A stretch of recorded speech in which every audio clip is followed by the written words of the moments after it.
Hey guys, welcome to your next lecture for SFM and हम लोग discussion कर रहे हैं म्यूचुअल फंड्स के बारे में। साहब, हमारा डिस्कशन हुआ था लास्ट लेक्चर तक इलिस्ट्रेशन 20 तक, है ना। इलिस्ट्रेशन 20, उसमें से कुछ इलिस्ट्रेशंस मैंने आपको होमवर्क दिए थे जो आपने किए होंगे, ऐसी मैं आशा अपेक्षा रखता हूँ आपसे। उसमें से काफ़ी सारे जो होमवर्क के क्वेश्चंस थे एक्सेप्ट दिस 17 नंबर का क्वेश्चन, मैंने बाकी पूरा डिस्कस भी करा था। शॉर्ट लेवल पे आपको आइडियाज दिया था क्विकली कैसे सॉल्व करना है, मतलब इसका एकदम बेसिक लेवल पे डिस्कशन आपको बताया था कि ट्रेनर मॉडल यहाँ पे यूज करना है, वही सबसे बड़ा हिंट था।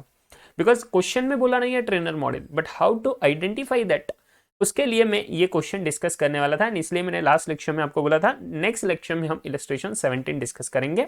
But apart from that up to illustration 20 हमारा कोई डिस्कशन नहीं होगा, जो हमने मतलब ऑब्वियसली सब कवर कर लिया, ठीक है। एंड जो होमवर्क वाले थे लास्ट के 2-3 लेक्चर, लास्ट के 2-3 क्वेश्चंस जो थे लास्ट लेक्चर में, हमने उसका शॉर्ट डिस्कशन मैंने पूरा डिटेल में आपको बता दिया है, ठीक है। चलो साहब, तो अगर उसमें कोई दिक्कत होगी, उसमें कोई क्वेश्चंस होंगे, क्वेरीज होंगे, तो please reach out to me on my WhatsApp. Obviously आपको फटाफट से सभी के सभी क्वेरीज आपके रिजॉल्व हो जाएंगे। इतना सा छोटा सा क्वेरी होने दो, कोई टेंशन की बात नहीं है, ठीक है। चलो, सो 17 नंबर का इलस्ट्रेशन डिस्कस कर रहे हैं, पढ़ो मेरे साथ। Four friends, S, T, U and V, have invested equivalent amount of money in 4 different funds in tune with their attitude to the risk। बोल रहे 4 दोस्त हैं, S, T, U, V, उन्होंने अपने अपने हिसाब से इक्विवेलेंट अमाउंट ऑफ मनी को, पैसे को इन्वेस्ट कराए 4 डिफरेंट इन्वेस्टमेंट ऑप्शंस में, ठीक है। इक्विवेलेंट अमाउंट ऑफ मनी मतलब चारों का इन्वेस्टमेंट का अमाउंट तो सेम है साहब, बट उनके एटीट्यूड जो है रिस्क लेने के तरफ का जो एटीट्यूड है हर एक बंदे का अलग रहेगा। तो उनके हिसाब से, उनके एटीट्यूड के हिसाब से उन लोगों ने रिस्क लिया है एंड इन्वेस्टमेंट करा है, बट अमाउंट ऑफ मनी जो है इन्वेस्टमेंट का वो सेम है। S prefers to play aggressive, S जो बंदा है सागर, वो प्रेफर करता है एग्रेसिव, भले मैं नहीं करता prefer. So S prefers to play aggressive and is keen on equity funds. बोले वो इक्विटी फंड्स पे सर बहुत ज्यादा इंटरेस्ट रखता है, क्योंकि वो एग्रेसिव बंदा है, वो बोलता है रिस्क है तो इश्क है, इसलिए उसने एग्रेसिव खेलने का सोचा है एंड इक्विटी फंड्स पे वो ध्यान दे रहा है। टी जो है वो मॉडरेटली एग्रेसिव है, वो बोले है वो एग्रेसिव बट एस जितना तो नहीं है, मॉडरेटली एग्रेसिव मतलब नॉर्मल के ऊपर वाला, नॉर्मल बोल सकते हैं हम लोग। मतलब वो बोलता है कि मुझे बहुत ज्यादा रिस्क भी नहीं लेना और मुझे रिस्क नहीं लेना ऐसा भी नहीं है, मैं रिस्क लूंगा बट मॉडरेट लेवल पे, एक आधा आधा रिस्क लूंगा, आधा रिस्क लूंगा आधा नॉर्मल। तो इसीलिए उसने क्या किया, moderately aggressive with a desire to invest up to 50% in his equity. सब 50% इक्विटी में करेगा, मतलब बैलेंस 50% और डेट में करेगा, फिक्स्ड इनकम मार्केट में करेगा। Whereas you does not invest anything beyond 20% in equity। You बेचारा बहुत ज्यादा डरता है और वो बोलता है कि मैं 20% के ऊपर तो इक्विटी में इन्वेस्ट नहीं करूंगा, मतलब वो इक्विटी में ज्यादा से ज्यादा 20% करेगा एंड बचा हुआ 80% वो फिक्स्ड इनकम मार्केट में डेट में करेगा, जहां से फिक्स्ड इनकम आने वाला है। V last वाला दोस्त however relies more on the moment of the market and prefers any fund which replicates the market portfolio। V का तो अपना अलग ही अंदाज है। V बोलता है भाई मैं तो मार्केट जैसे चल रहा है ना उसके बेसिस पे भरोसा रखता हूँ, मैं बोलूंगा सेंसेक्स 1 लाख रुपए हो जाएगा तो साहब मैं सेंसेक्स पे भरोसा रखता हूँ, जो भी पोर्टफोलियो, जो भी म्यूचुअल फंड ऐसा है जो सेंसेक्स को रिप्लिकेट करता है, मार्केट को रिप्लिकेट करता है, वही फंड मैं लूंगा। मतलब मार्केट जितने से ऊपर जाएगा उतना मेरा रिटर्न रहेगा, दैट्स इट। सो वी का मार्केट पोर्टफोलियो है, बाकी कुछ नहीं, ठीक है। So S pure 100% equity, T जो है वो 50% इक्विटी 50% डेट, और एस टी यू जो है उसके बाद में U 20% equity 80% debt, and V जो है that is completely equal to market portfolio. Their investment particulars returns there from and the beta of the fund. ये जो पहला हिंट है ना, बीटा, बीटा जो दिया है, मतलब they just want to focus on the systematic risk. कौन सा सिस्टमेटिक रिस्क? पॉसिबिलिटी है बीटा के साथ में एसडी भी दे दे, तो वो सिस्टमेटिक रिस्क को भी कंसीडर करना चाहेंगे, टोटल रिस्क को भी कंसीडर करना चाहेंगे। समझ रहे हो क्या? तो जब मैं बीटा बोलूं तो बीटा बोला तो सिस्टमेटिक रिस्क बोला तो ट्रेनर रेशियो याद आ जाना चाहिए, समझ रहे हो। बट जब मैं बोलूं टोटल रिस्क एसडी तो मुझे शार्पे रेशियो याद आ जाना चाहिए, ठीक है। अभी सिर्फ यहाँ पे बीटा का इंफॉर्मेशन दिया है, तो देखो मनी मल्टीप्लायर फंड 100% इक्विटी मतलब यस वाला, balanced growth fund 50% equity 50% debt मतलब टी वाला, सेफ मनी फंड, डरता है बेचारा, सेफ मनी फंड 20% इक्विटी 80% मतलब यू का, एंड वी वाले का मार्केट पोर्टफोलियो है, तो मार्केट का रिटर्न नीचे दिया देखो, इफ द मार्केट रिटर्न 16% मतलब वी का रिटर्न भी 16% रहेगा। एंड आर एफ कितना है 7% है, तो वी का भी R F sorry R F तो सबके लिए सेम ही रहेगा 7%, उसमें कुछ फर्क नहीं पड़ने वाला। सो ये ऊपर के जो 3 फंड्स दिए ना इन लोगों ने, money multiply, balance growth and safe money, इसके रिटर्न्स दे दिए कितने आते हैं, कितने आए हैं, एंड बीटा भी दे दिया। मतलब मनी मल्टीप्लायर जो है वो सबसे ज्यादा रिस्की रहेगा मार्केट से, एग्रेसिव ना, तो मार्केट से हिसाब से उसका बीटा बहुत ज्यादा रहने वाला है, ऑब्वियस है। 1.8 मतलब मार्केट 1 गुना जाता है तो ये 1.8 गुना जाता है, समझ रहे हो क्या, इन द सेम डायरेक्शन, क्योंकि बीटा पॉजिटिव है। ओके, निगेटिव बीटा रहे तो ऑपोजिट डायरेक्शन में। सो सर बीटा क्या बोल रहा है 1.8, मनी मल्टीप्लायर फंड बीटा दिया उसका, सेकंड 1.25, थर्ड 0.60, ठीक है।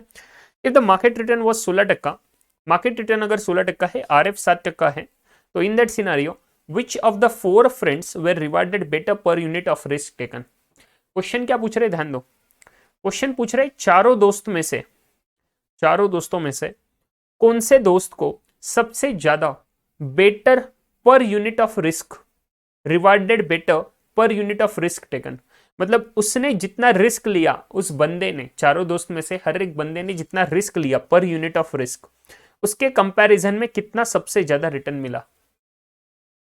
तो जब मैं पर unit of risk reward ratio निकालता हूं, इसको बोले जाएगा risk reward ratio, risk reward ratio.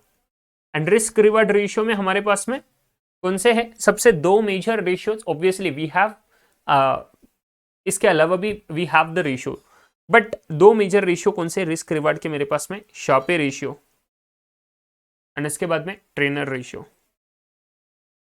याद है, शार्पे रेशियो है जहां पे पूरा टोटल रिस्क कंसीडर होता है, याद है ना, किए ना ये solve question. And trainer ratio ऐसा जहां पे only systematic risk is considered.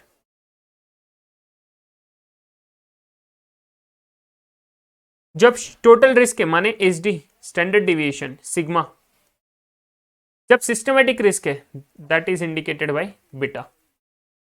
Question में बीटा दिया, क्वेश्चन में बोला पर यूनिट ऑफ रिस्क, बट कौन सा रिस्क, वेदर टोटल या सिस्टमेटिक। क्वेश्चन में डेटा देखो, डेटा में मुझे कहीं पर भी स्टैंडर्ड डिविएशन नहीं दिख रहा है, टोटल रिस्क नहीं दिख रहा है, सिर्फ बीटा का इंफॉर्मेशन दिया, मतलब इंडिकेट कर रहा है कि यहाँ पे ट्रेनर मॉडल यूज होने वाला है, समझ रहे हो। So we can use the Treynor model since the information is available for the beta, that is systematic risk, getting my point. And they have not mentioned us about the standard deviation निकालो करके, समझ रहे हो, निकाल भी नहीं सकते क्योंकि कोरिलेशन वगैरह कुछ है नहीं हमारे पास में, एंड स्टैंडर्ड डिविएशन के लिए we need the absolute data, काफी डेटा लगता है हमारे पास में, सही है। चलो, तो हम लोग ट्रेनर रेशियो यूज करेंगे, ट्रेनर मॉडल यूज करेंगे एंड उस हिसाब से सॉल्व करेंगे। Now it is so easy for all of you to solve this question. चलो मेरे साथ सॉल्व करो, एक सेल्फ नोट लग के दे रहा हूं, ट्रेनर मॉडल कैसे पता चला उस बेसिस पे, है ना। सो कभी रिवाइज किए तो आपको याद आ जाएगा। In the given question, in the question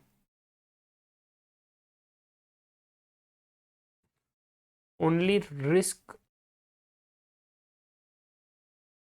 has been mentioned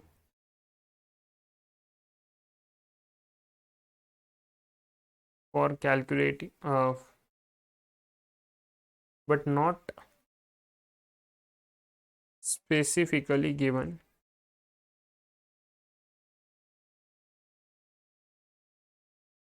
whether total risk या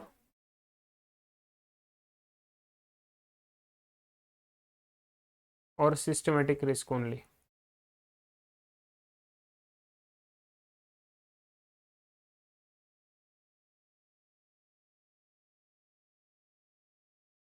but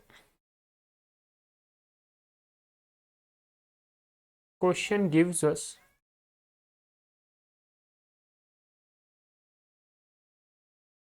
information of systematic risk only,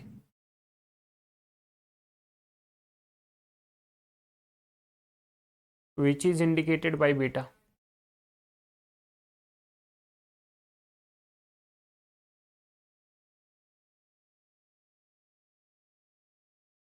while total risk is indicated by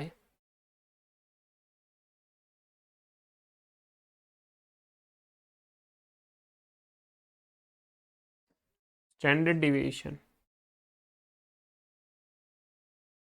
in bracket sigma, ठीक है। So based on this we understand that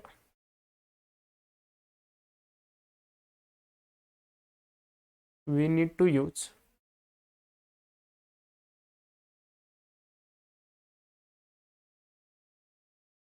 trainer model for the calculation।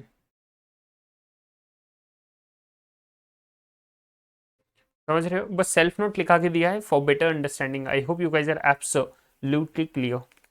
ठीक है, समझ रहा है कि आप लोगों को। अब मैं एक्चुअल आंसर दे रहा हूँ आप लोगों को। एक्चुअल आंसर कैसे आएगा? Exam answer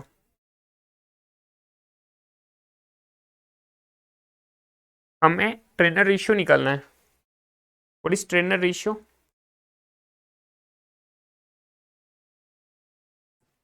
risk of portfolio minus risk free rate of return, मतलब एक्स्ट्रा रिटर्न कितना मिला as compare to the beta of portfolio. सही है, यही तो दिया। यह आएगा नंबर ऑफ टाइम्स में, नंबर ऑफ टाइम्स में। Getting my point? चलो, सो हम लोगों को क्या करना है, we have the 4 options. 4 option है हमारे पास में फंड्स के। सही है, एंड वो 4 ऑप्शन के हमें पूरा ट्रेनर रेशियो निकालना है। सो ऑप्शन नंबर 1, एक तो आप टेबल के थ्रू कर सकते हो, नहीं तो साहब you can actually do the calculations individually. सही है, तो टेबल के थ्रू करेंगे सो दैट आपको ज़्यादा इजी हो जाएगा, ज़्यादा कुछ चीज़ें लिखनी नहीं पड़ेंगी। STUV 4 दोस्त दिए, 4 दोस्तों के इंफॉर्मेशन जो इन्वेस्टमेंट के हैं वो इन्फॉर्मेशन के बेसिस पे we are gonna calculate the Treynor ratio. So हमारे पास में सबसे कॉमन इंफॉर्मेशन है RF वाला, risk free rate of return that is 7%। 7% था ना, देखना भैया, 7%। सही है, 7%। We want return on portfolio. So पहले तो पोर्टफोलियो कौन सा है वो लिख लेते हैं, सिलेक्शन करके पोर्टफोलियो सिलेक्टेड। एस का कौन सा पोर्टफोलियो था? Money multiplier, money multiplier fund था ना उसका।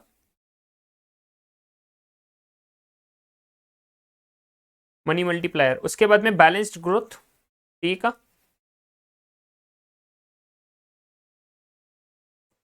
उसके बाद में सेफ फंड था इसका, सेफ मनी, एंड लास्ट वाला मार्केट जितना खेल रहा था तो मार्केट पोर्टफोलियो। ठीक है, next one, return on portfolio.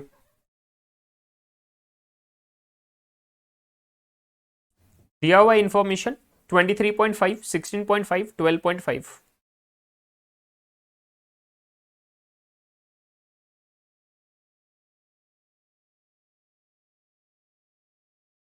Return on market 16% if I am not wrong, या 16%। आरपी मिल गया, आरएफ मिल गया, वी वांट बीटा पी। तो बीटा मिल जाएगा हम लोगों को, बीटा पी। बीटा दिया हुआ है ना ऑलरेडी, 1.8, 1.25, 0.60।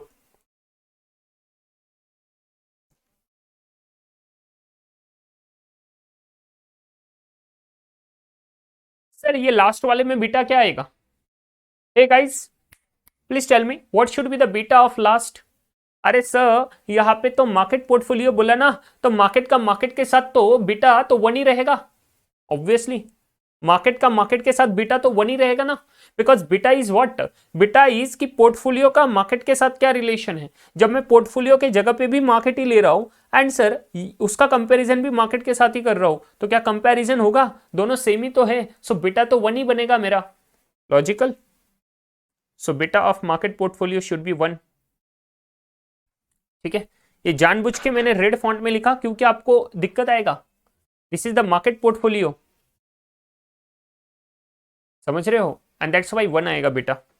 ठीक है, चलो। सो नाउ तो very easy, we have all the information, we just need to calculate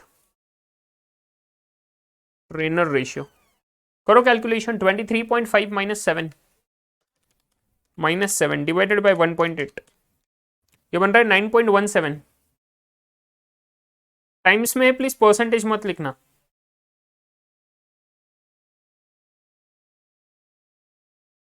जो बंदा परसेंटेज लिखा उसको मार्क्स नहीं मिलने चाहिए, दे देगा कोई दयावान व्यक्ति, बट उस बंदे को कॉन्सेप्ट क्लैरिटी नहीं है। अगर वो यहाँ पे परसेंटेज लिख रहा है तो वो तो सिर्फ फॉर्मूला रट के आया, फिर जिसको इज्जत नहीं मिलनी चाहिए logically.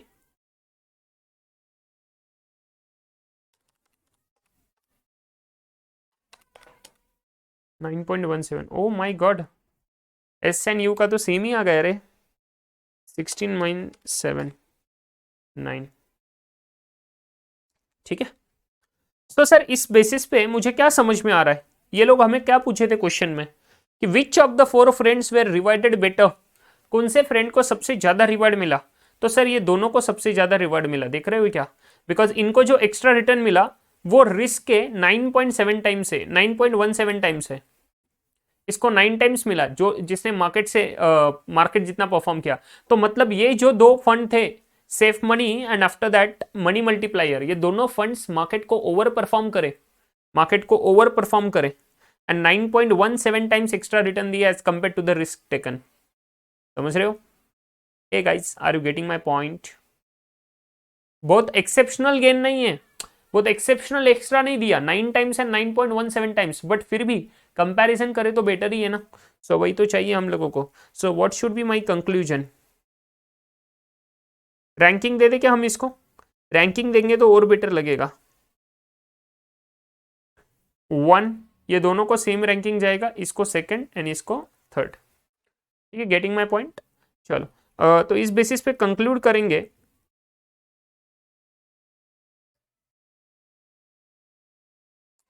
Friend S and T, नहीं सॉरी, एस एंड यू, पहला और तीसरा, पहला, हाँ, S and you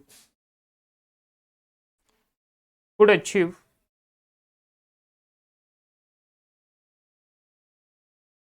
the same reward compared to the risk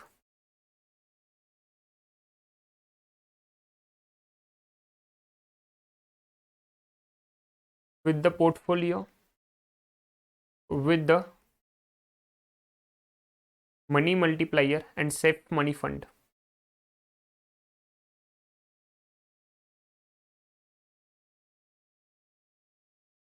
With the money multiplier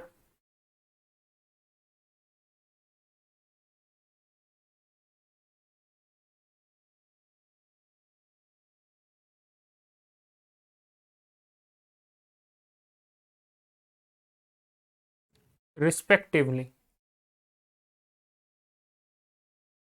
These two funds, लिख दो, overperform the market portfolio.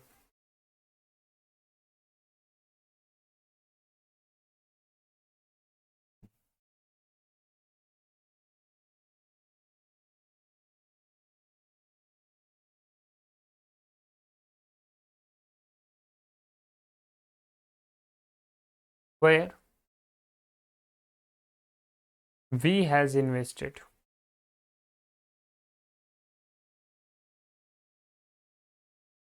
and T achieved lowest reward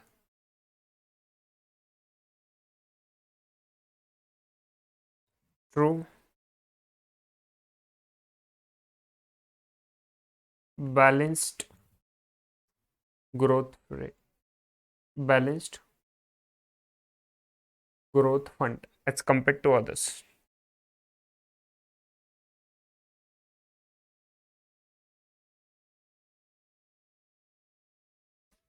Right?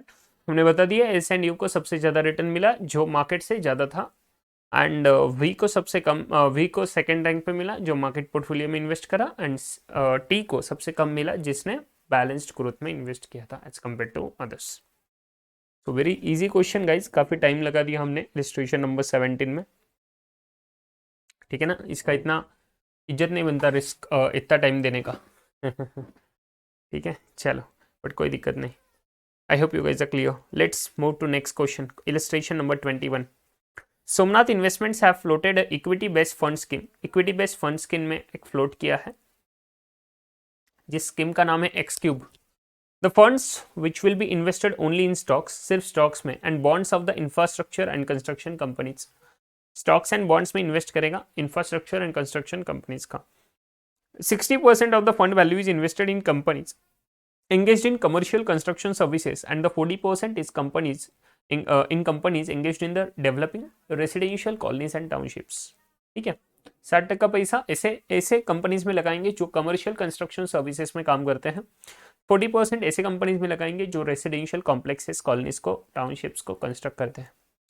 Average beta of return from development of residential townships is measured at 1.9 and that of the commercial construction is measured at 1.4।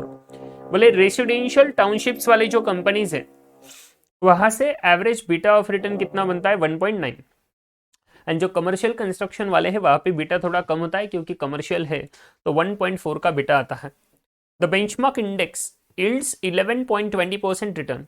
benchmark index is yielding the return of 11.20% and benchmark is always market। सही है, always नहीं बोल सकते, but benchmark index is considered to be the market index। सही है, so 11.20% is what your RM, this is your RM। RBI bonds carry an interest rate of 4.25%, this is your RF। RBI bond से, government bond से, तो risk free security, RF, इसको लेंगे हम लोग, 4.25% है। एसेट इन द जेनसेंस अल्फा, बोले जेनसेंस का अल्फा कैलकुलेशन जो होता है वो निकालिए from the following monthly particulars relating to X cube. X cube जो फंड है ना, इक्विटी बेस्ड फंड स्कीम, उसका सर कुछ इंफॉर्मेशन दिया है। बोले जैन मंथ से लेके दिसंबर, मतलब 12 महीने का इन लोगों ने एनएवी दिया है, क्लोजिंग एनएवी। उस महीने का क्लोजिंग एनएवी कितना था, सो 18.60 से लेके 18.50, तो ऐसे इसके मूवमेंट्स हुए प्लस माइनस होते हुए। एंड डिविडेंड कुछ पे आउट किया है फेब एंड जून के महीने में 0.75, 1.20। ओपनिंग एनएवी जनवरी में था 17.75% एंड 17.75 रुपीज। जेनसेन अल्फा निकालना है। जेनसेन अल्फा क्या होता है, कुछ याद है क्या आपको? कैसे करेंगे साहब इसको? चलो देखो क्या हो रहा है, क्या क्या इन्फॉर्मेशन दिया। सबसे पहले जेनसेन अल्फा क्या होता है, उसका फॉर्मूला आपको याद है क्या? सर जेनसेन अल्फा बोलता है कि आपको जितना एक्सपेक्टेड रिटर्न था ओवर एंड अबव उसका कितना मिला, सो actual return minus expected return. And expected return कैसे निकालते रहे साहब हम? सो एक्सपेक्टेड रिटर्न हमारा निकलता है एज पर CAPM मॉडल। ठीक है, सो आंसर लिख रहा हूं, इसका मतलब ये नहीं कि तुरंत लिखना शुरू कर दूंगा। समझना जरूरी है यहाँ पे क्या क्या इन्फॉर्मेशन चाहिए। एक्चुअल रिटर्न क्या हमारे पास में है क्या? नो, हमारे पास में क्लोजिंग एनएवी दिया, डिविडेंड पे आउट दिया, सो हम लोगों को एक्चुअल रिटर्न कैलकुलेट करना पड़ेगा। सो क्या क्या चीज़ें कैलकुलेट करनी पड़ेंगी यहाँ पे? पहले तो एक्चुअल रिटर्न कैलकुलेट करना पड़ेगा एंड इसके बाद में CAPM रिटर्न कैलकुलेट करना पड़ेगा। ठीक है, CAPM रिटर्न कैलकुलेट करने का तो काफ़ी ईजी फॉर्मूला होता है, क्या आपको याद है क्या? RF plus RM minus RF into beta. सही है, सो एज पर CAPM जेनसेन अल्फा पहले तो लिख के ले लो,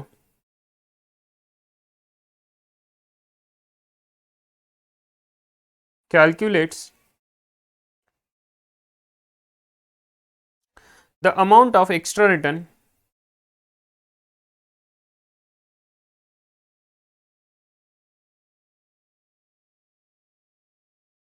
earned by the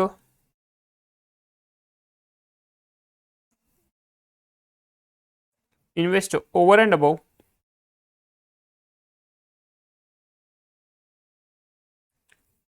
the expected return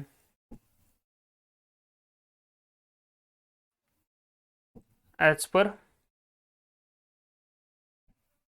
CAPM। so alpha is equal to, alpha मतलब Jensen alpha is equal to RP minus expected return. ठीक है, and this expected return is as पर CAPM।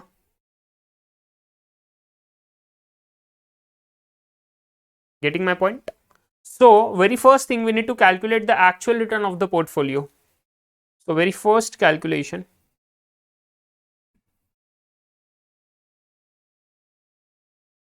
Calculation of actual return on the portfolio.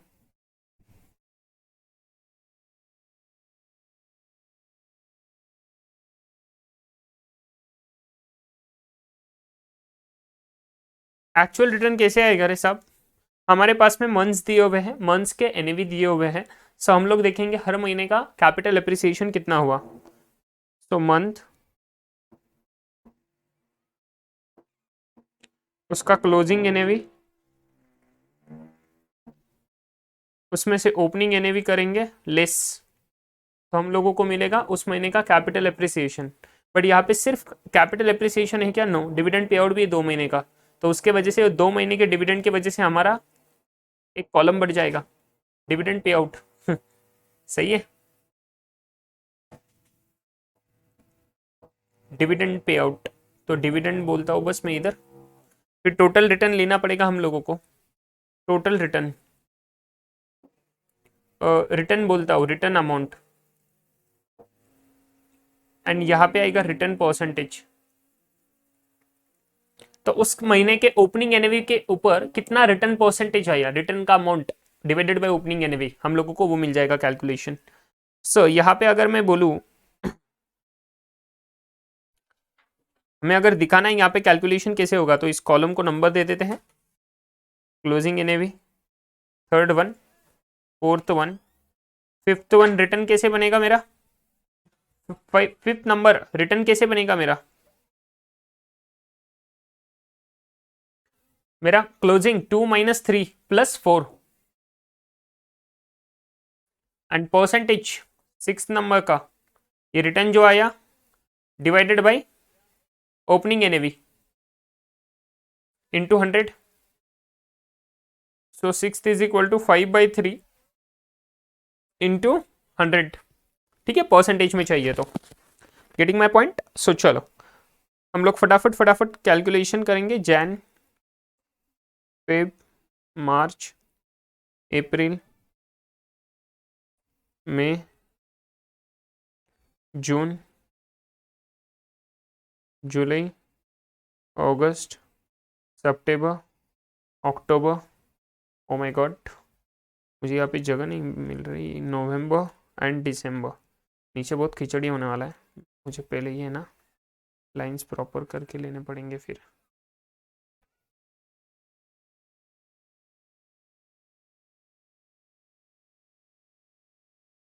थोड़ा मेरे presentation को ignore कर देना, भले ही आपके एग्जाम में काफ़ी अच्छा प्रेजेंटेशन मेंटेन करना, ठीक है?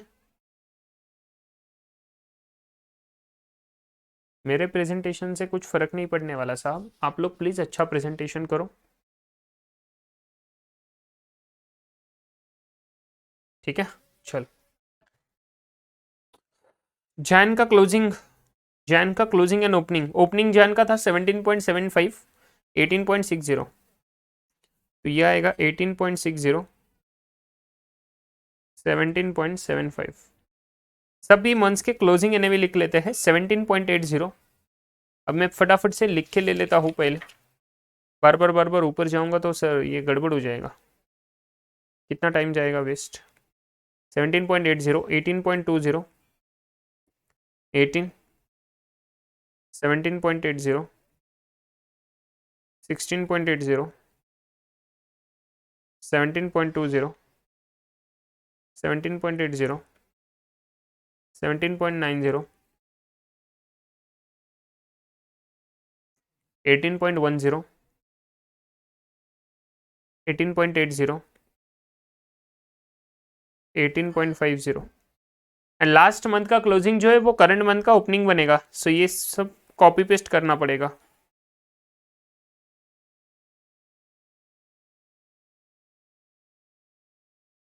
अगर कोई बोल रहा है कि ये मुझे ध्यान में नहीं आ रहा ओपनिंग एनएवी, तो भैया प्लीज दिमाग लगाओ थोड़ा, लास्ट महीने का क्लोजिंग जो रहेगा वो इस महीने का ओपनिंग बनने वाला है। तो मैं बस ऊपर के रो का कॉपी कर रहा हूँ नीचे, और कुछ तो कश चाहिए ही नहीं। डिविडेंड 2 ही महीने में मिला हुआ है, फेब में मिला है 0.75 का, एंड उसके बाद में जून में मिला हुआ है 1.20 का।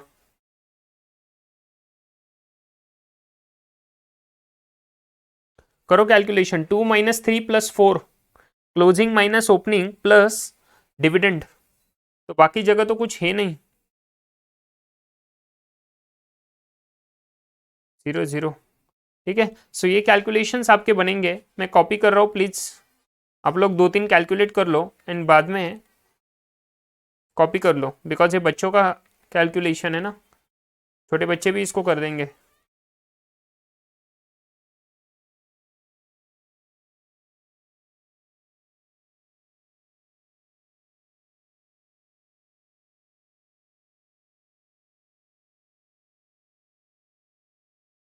ओ माय गॉड, मैंने कुछ नीचे ऊपर किया क्या, 0.85, 0.05 निगेटिव, 0.40, 0.20 निगेटिव, ओके ये 2 बार था।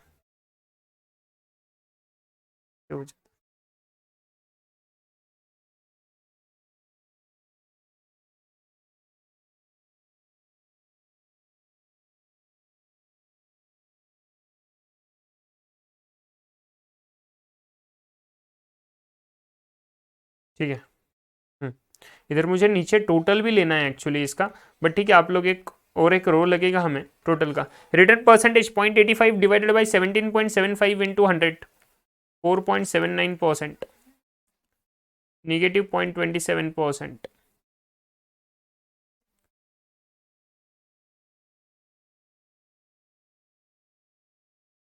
after that 2.25%, negative 1.10%, negative 1.11%, 1.12%, 2.38%, 3.49%, 0.56%, 1.12%, 3.87% and negative 1.60%। हाँ, ये एक्चुअल रिटर्न हर महीने का आया, इन सबका सभी के सभी महीने का टोटल ले लिया हम लोगों ने, तो ये बनता है 15.50%। तो this is what my actual return, यही तो मेरा एक्चुअल रिटर्न है। एक्चुअल रिटर्न कितना है साहब, यही तो एक्चुअल रिटर्न है ना, हर महीने का कितना रिटर्न मिला उस सब का टोटल ले लो, you will get the actual return 15.50। Okay, so 15.5% लगभग हमको 15.5% का क्या मिला है, एक्चुअल रिटर्न मिला है। नाउ एज पर CAPM, रिटर्न एज पर CAPM, so second calculation, expected return,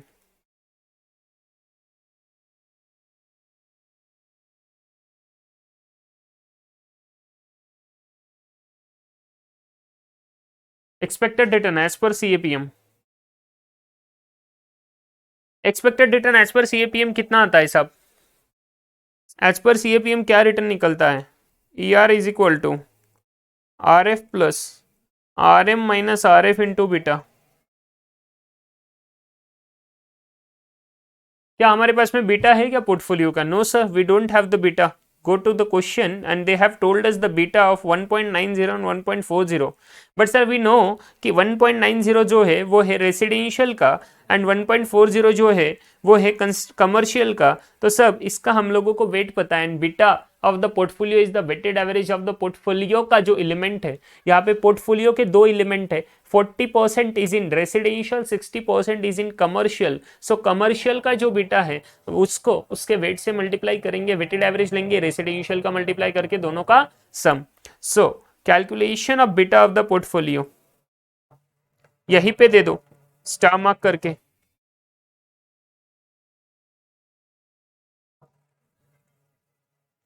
beta of portfolio, so b beta of portfolio is equal to weighted average,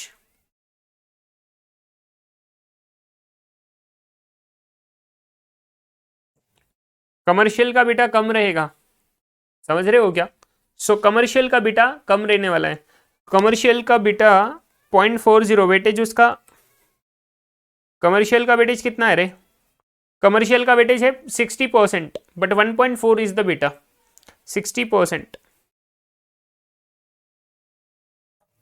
1.4 into 60% plus 1.9 था if I am not wrong, 1.9 into 40%। या आप calculation कर लो, 60% of 1.4 m plus 1.9 into 0.4 m plus MRC. 1.60 is what your beta of the portfolio. Okay, so calculation करो CAPM का, expected return is equal to RF कितना दिया हुआ है question में 4.25% एंड RM कितना दिया है 11.20, 4.25 11.20, RF 4.25 plus 11.20 minus 4.25% into 1.60. So 11.2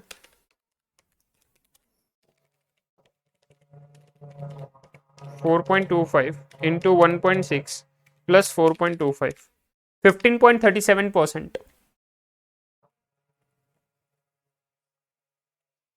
actual में रिटर्न कितना मिला है 15.50, एक्सपेक्टेड था 15.37।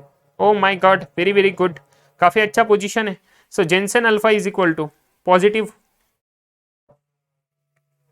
RP minus E R, so 15.50% minus 15.37%, तो ये बनता है 0.13%। सही है। Conclusion,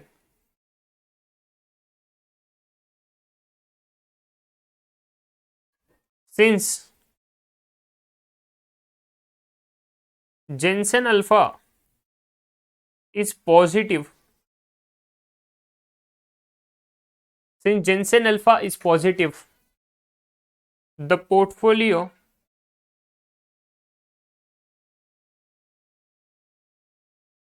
return exceeds the investor's expectation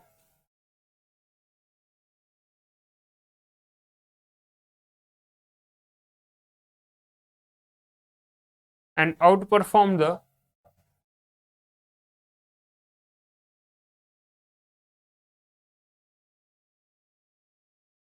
market portfolio as well। 15.50, market वाला 11.2 ही दे रहा था। क्लियर, समझ गया। तो यह है मेरा जेनसन अल्फा का calculation, illustration number 21। Jensen alpha लिख के ले लो, आपको समझना चाहिए ना क्वेश्चन किसके बारे में है। सो आपको ज़्यादा स्ट्रेस लेने की जरूरत नहीं, जब भी एग्जाम के लिए रिवीजन करो। आई होप आप लोगों का लिखे हो गया होगा, अगर किसी का लिखे नहीं हुआ तो प्लीज़ मैं दिखा रहा हूँ, फटाफट से लिख के ले लो।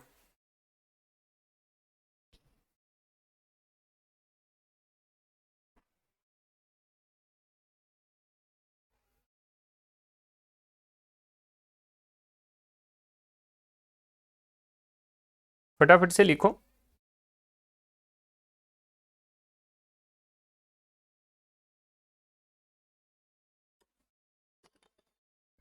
पॉज करना वीडियो को, फिर लिखना।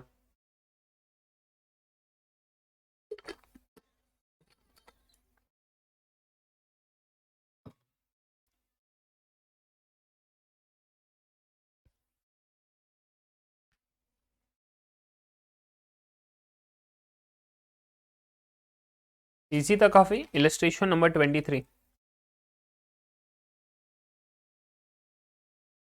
इलस्ट्रेशन नंबर 23 नहीं, ये कौन सा था 21, सॉरी।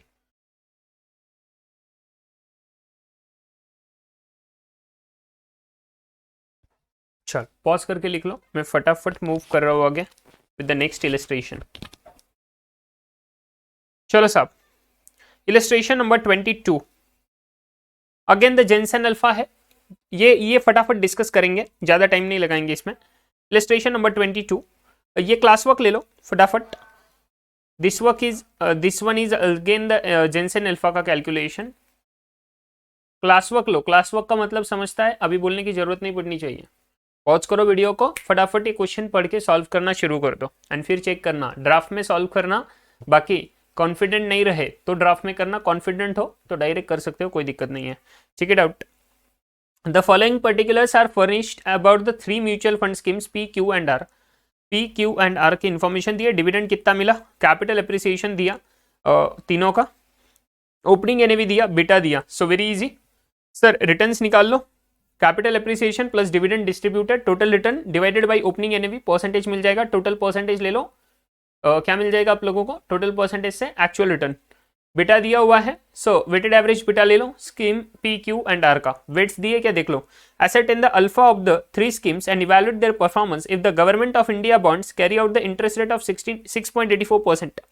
6.84% मतलब ये आरएफ दिया, and the Nifty has increased by 13%।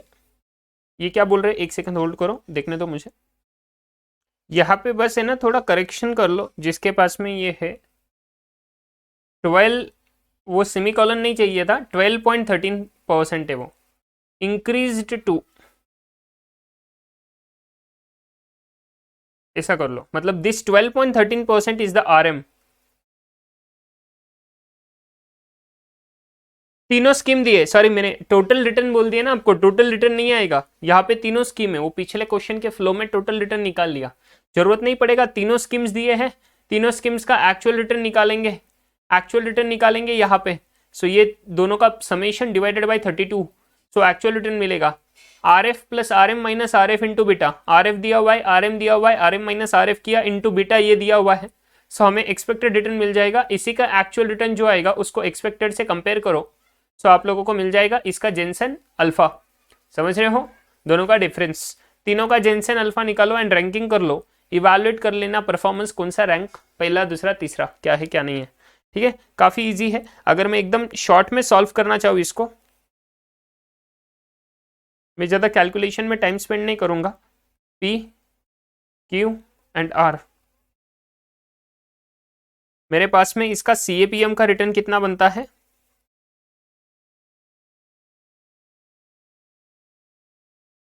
Are F plus R M minus R F into beta,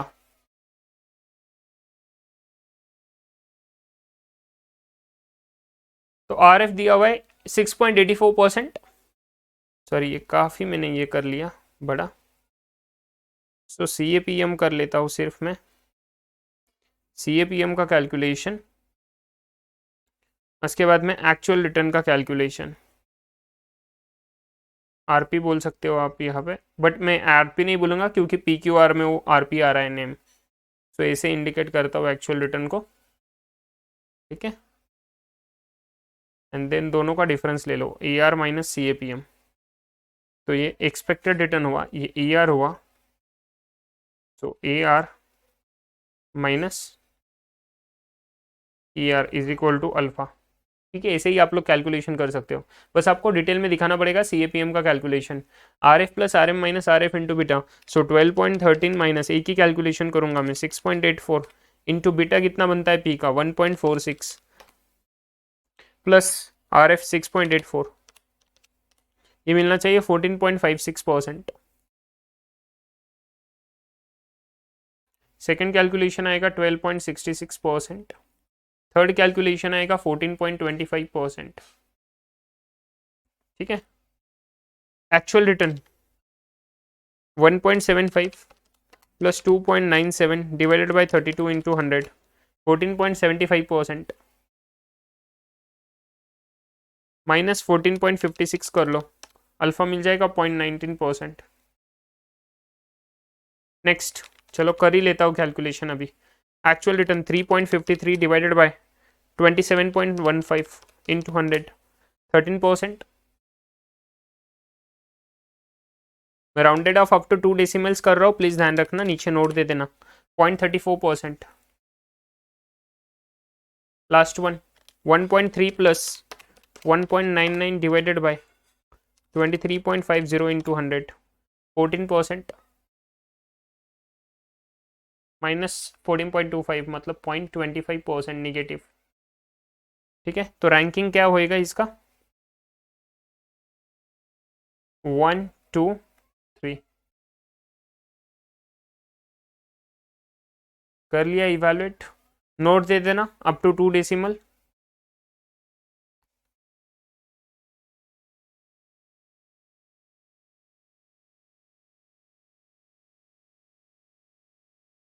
and इसके बाद में कंक्लूजन दे देना, ठीक है, कि portfolio Q has perform the best. समझ रहे हो? Clear with this? क्यू ने परफॉर्म ज्यादा किया है, पी ने भी परफॉर्म ज्यादा किया है, मतलब P and Q has out perform the expectations while R could not meet the expectation. ठीक है, चलो ये हुआ मेरा इलस्ट्रेशन नंबर 22। आपका मैच हो जाना चाहिए आंसर, ज्यादा कुछ डिफरेंट नहीं था। 23 and 24 is the new concept जो मैं इस लेक्चर के लास्ट में, नहीं तो नेक्स्ट लेक्चर में डिस्कस करूंगा। इलस्ट्रेशन नंबर 23 एंड 24 एक नया कॉन्सेप्ट है, मॉर्निंग स्टार इंडेक्स। तो एकदम लास्ट में डिस्कस करूंगा, will discuss at last.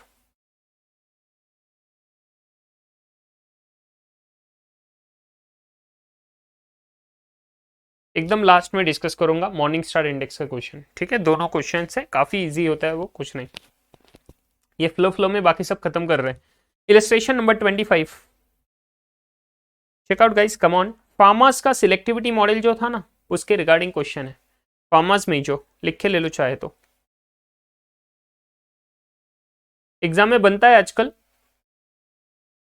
Institute is really interested for this, मतलब वो बोले कि शार्पे ट्रेनर तो हमेशा पूछ लिए ना, आज कुछ तूफानी करते हैं, एंड फिर तूफानी हो गई एंड फार्मर्स मेजर पे क्वेश्चन आ गया एग्जाम में, एंड फिर बच्चों की तो बैंड बज गई। अरे जो एक्सपेक्ट नहीं कर रहा वही आ रहा है। मतलब 3 चीजें एक्सपेक्ट कर रहे थे, मैंने भी आपको स्टार्टिंग में बोला ना, मतलब एक्सपेक्टेड तो सबके होता है ना sir, 3, Sharpe Treynor and Jensen alpha. पूछ के इसके बाहर कभी पूछेंगे नहीं, कभी तूफानी किए तो फिर फार्मर्स मेजर, कभी फिर ऐसे तूफानी किए तो फिर एक्सेप्शनल क्वेश्चन बन जाता है, जैसे हम लोगों ने किया था मॉडर्न टेक्निक। समझ रहे हो? ट्रैकिंग एरर, परफॉर्मेंस रेशियो, सब ऐसी चीजें मुझे इसलिए कवर करनी पड़ती है सो दैट कभी इंस्टीट्यूट तूफानी कर ले तो फिर आपकी तूफानी ना हो जाए। आप लोगों को सब चीजें अच्छे से सॉल्व करती आनी चाहिए, and that is the reason I am also covering this morning star index वाला कॉन्सेप्ट एंड उसका क्वेश्चन, बिकॉज भरोसा नहीं इंस्टीट्यूट कभी क्या पूछ ले। जो जिसका प्रायोरिटी लोअर रहेगा शायद वो क्वेश्चन आ जाए, फिर ये लोअर प्रायोरिटी वाले क्वेश्चन भी ना आपकी बैंड ना बजा दे। That's why I am want to cover this one as well, morning star index. Okay, चलो guys come on. Illustration number 25, you are given the following information about 3 funds. 3 funds का information दिया, तानी, तनी, money and धनी, क्या नाम दिए भगवान। All equity fund, equal debt and equity mix, मतलब बैलेंस्ड एडवांटेज बोल सकते। दानी मतलब high debt low equity fund, जो ऊपर किया था वैसेज।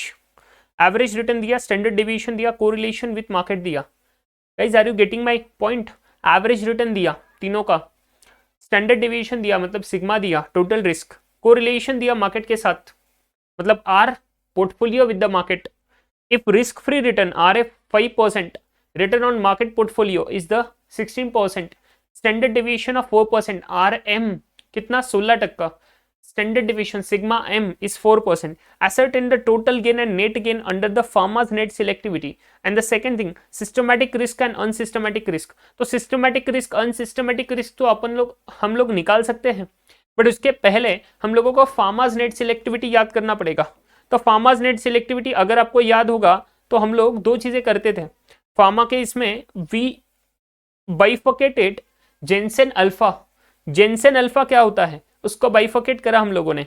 जेंसन अल्फा जो होता है, Jensen alpha is the actual rate of return, return on portfolio, return on portfolio minus क्या किया मैंने, एक्सपेक्टेड रिटर्न एज पर CAPM। इसको हम लोग फार्मा में बाइफकेट करते हैं इन 2 मेजर थिंग्स। तो CML एंड SML, क्या आपको याद है क्या? क्या आपको याद है क्या? क्या बोलता है जेंसन अल्फा? जेंसन अल्फा बोलता है कि ये दोनों को बाइफकेट करो, return on portfolio minus return as per CML, and then return as per CML minus return as per SML, security market line. So capital market line and security market line.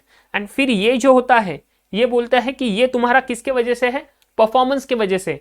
Capital market line and security market line में जो difference है that is not because of your talent is being shown over here and that's why इसको हमने बोला था net selectivity and सिर्फ इसको consider करा जाता है फार्मा के इसमें। याद करो वो लेक्चर जो भी पूरा लॉजिक एक्सप्लेन किया था, CML SML क्या होता है क्या नहीं होता है, and based on that we used to calculate this particular thing and हम इसी को सिर्फ इंपॉर्टेंस दिए, फार्मा ने सिर्फ इसको इंपॉर्टेंस दिया, बोले ये तुम्हारे टैलेंट की कदर करेगा एंड फिर तुम्हारा टैलेंट एक्चुअली जो बताता है that is RP minus RCML। तो क्यों ना मैं बस वही चीज कंसीडर करूं rather than the next part of your RP minus ER Jensen alpha का। तो एक ही पार्ट कंसीडर किए, दिस इज नेट सिलेक्टिविटी।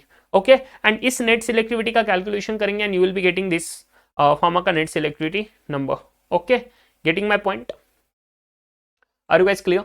चलो सो फटाफट से कैलकुलेशन करना RP माइनस RCML कैसे आएगा आप लोग देखो प्लीज। चलो समझ में आ गया क्या? कुछ याद आ रहा है क्या? कैसे याद आएगा सर? RP RCML क्या होता है? RCML RP तो हम लोगों को पता है, रिटर्न ऑन पोर्टफोलियो निकालना, दैट इज सो इजी, हम लोगों को दिया हुआ है 25%, 18%, 12%। सो उसमें तो कुछ दिमाग लगाने जैसा है नहीं साहब। So what we need to do, RCML कैसे कैलकुलेट करते हैं थोड़ा याद करो, हम लोग जो सीखे थे वो याद करो। सबसे पहले RCML क्या बोलता है? RCML बोलता है भैया तुम्हारा जो एक्चुअल में रिटर्न है, तुम्हारा जो रिटर्न है, जो RF plus RM minus RF into beta हम जो CAPM में करते हैं, यहाँ पे वो नहीं, यहाँ पे उसने बोला कि साहब आपका risk free rate of return जो रहेगा उसमें एडिशन करो आपका जो मार्केट प्राइस ऑफ रिस्क है, कि मार्केट में कितना एक्स्ट्रा रिटर्न मिल रहा है मार्केट जितना रिस्क लेने पे, market price of risk into फिर total risk of the portfolio को मल्टीप्लाई करो। सो हमारा जो CAPM है दैट कंसीडर ओनली क्या? CAPM माने SML, that consider only what your systematic risk. CML पूरा की पूरा टोटल रिस्क कंसीडर करता है, टोटल रिस्क, एंड ये बस सिस्टमैटिक रिस्क। तो ये बोलता है जो चीज तुम लोग डाइवर्सिफिकेशन से बाइफर्केट कर सकते हो, समझ रहे हो ना, जो रिस्क तुम लोग इन दोनों के बीच में, तो unsystematic risk which is the diversifiable risk, तो जो डाइवर्सिफिकेशन से पॉसिबल हो सकता है, घट सकता है, क्यों उसका वहां पे तुम्हारा स्किल नहीं लगेगा, स्किल लगेगा यहाँ पे, समझ रहे हो। तो RCML टोटल रिस्क लेगा, तो वो बोलता है मार्केट प्राइस ऑफ रिस्क, जिसको हम लोग इंडिकेट करते हैं विद द लैम्डा, याद है आपको। And market price of risk is nothing but what your Sharpe ratio of the market, Sharpe ratio of the market. तो मतलब तुम्हें मार्केट में मार्केट जितना रिस्क लेने से कितना एक्स्ट्रा रिटर्न मिलता है, एक्स्ट्रा रिटर्न माने RM माइनस RF, ये extra return compare to what market का risk, that is sigma M।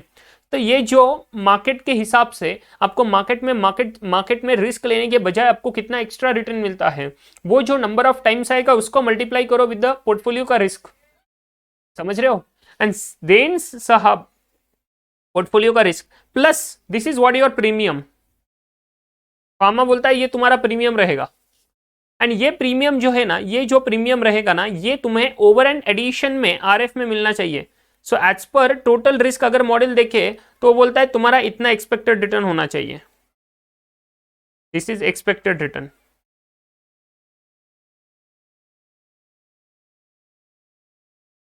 फिर actual return and expected return में कंपेयर करो कितना बनेगा। So can we have the calculation of RCML for this number? क्या हमारे पास में RF दिया हुआ है? Yes we have the RF, ये हमारे पास में RF है, ये हमारा RAM दिया हुआ है, ये हमारा सिग्मा M दिया हुआ है। So can we calculate the Sharpe ratio of the market, that is market price of risk, that is lambda RM minus RF divided by sigma M। Yes we can calculate this, तो calculate कर लो RM minus RF 16 minus 5 11% divided by sigma M 4%, 11%, 16 minus 5 divided by 4%। तो ये मुझे मिल जाएगा number, ये इसी का कैलकुलेशन कर रहा हूं मैं बस, 11/4 2.75 टाइम्स, प्लीज इसको परसेंटेज मत बोलना, 2.75 टाइम्स, ठीक है 2.75 टाइम्स। नाउ ये जो 2.75 टाइम्स आया, इतना टाइम्स मुझे पोर्टफोलियो के रिस्क के हिसाब से मिलना चाहिए, पोर्टफोलियो का जितना रिस्क है उसका 2.75 टाइम्स मुझे एक्सपेक्ट है। तो पोर्टफोलियो का रिस्क कितना है वो मल्टीप्लाई करेंगे हर एक सिचुएशन में।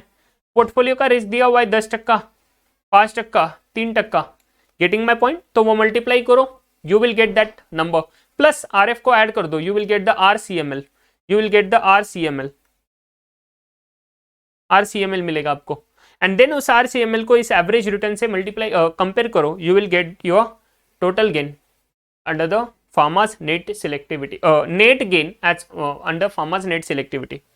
ठीक है, सो सबसे पहले तो ये वाला कैलकुलेशन कर लो आप लोग। 2.75 आप लोगों को मिल गया Sharpe ratio of the market, that is market price of risk. तो प्रॉपर लिखना, पहला कैलकुलेशन नंबर देके calculation of market price of risk, comma करके या स्लैश करके Sharpe ratio of the market slash और ब्रैकेट में लैम्डा बता देना, एंड देन वो कैलकुलेशन करना RM minus RF divided by sigma M, and then आपका कैलकुलेशन आएगा 2.75 वाला।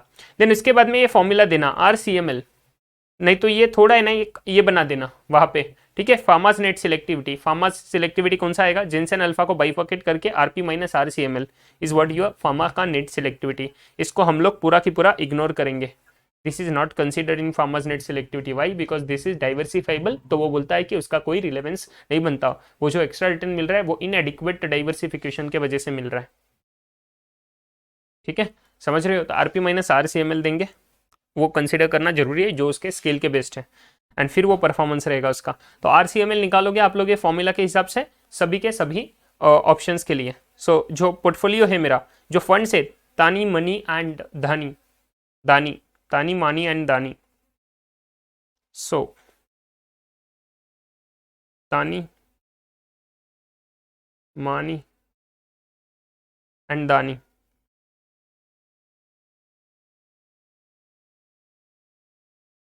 क्या निकालना है? RCML।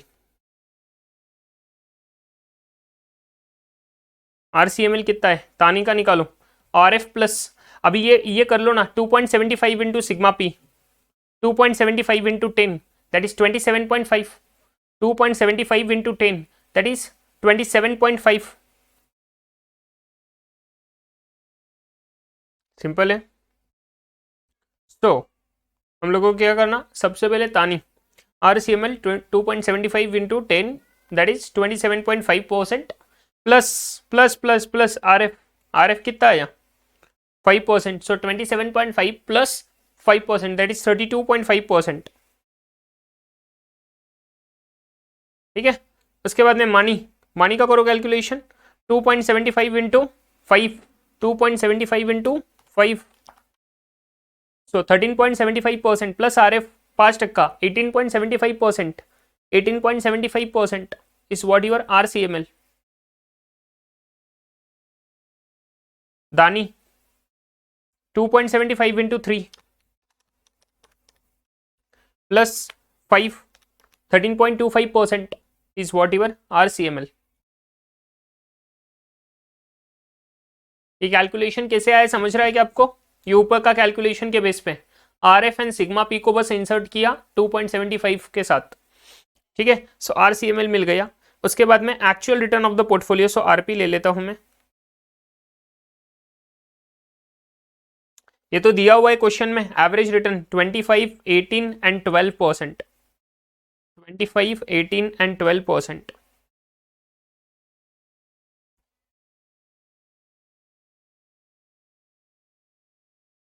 चलो, तो फार्मा का नेट सिलेक्टिविटी कितना बनता है? फार्मा का नेट सिलेक्टिविटी मतलब नेट गेन,